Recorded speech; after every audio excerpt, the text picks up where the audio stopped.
The fastest way to waste a content budget is to film something because it feels important. That sounds harsh, but I see it all the time. An event happens, a senior person is available, a team has an announcement, someone says, well, we should capture this. So the cameras arrive, and only afterwards does anyone ask what the content is actually for. That's not a content problem, it's a clarity problem. And producing more content usually makes it worse. The organisation may have plenty to say, talented people to produce it, and an audience that genuinely cares. What's missing is the line that connects those things. A content problem and a clarity problem can look almost identical from the outside.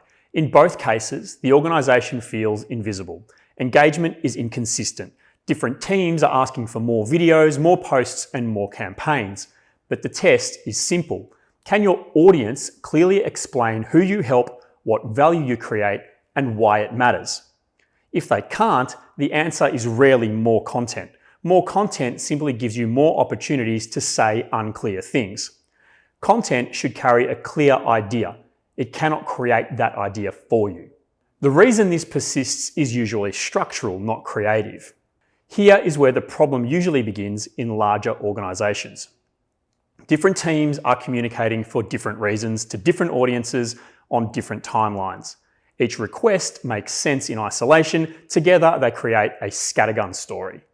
The issue is not that people don't care. Usually, they care enormously. The issue is that nobody owns the communications backbone, the clear organisational story that connects all of those moments. Without that backbone, every campaign starts again from zero. The organisation stays busy, but the audience never receives a consistent reason to understand, trust, or remember it. So before production begins, we need to give the content a defined job.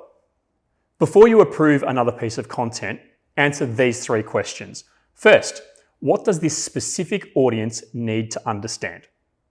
Second, what should they think, feel, or do differently after receiving it? Third, where will this content be used and what happens next? If those answers aren't clear, the format is premature. You do not yet know whether you need a video, an article, an event, an email, or nothing at all. This test takes 5 minutes.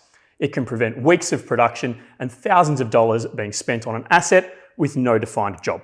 We've seen the difference this makes inside a genuinely complex organisation. We worked with a large organisation that believed almost everything important should be filmed or photographed. The intention was good. The problem was that content was being captured first and assigned a purpose later. We helped to route planning through one central point, connect requests to organisational priorities, and at times recommend that something not be produced at all, even when producing it would have benefited us.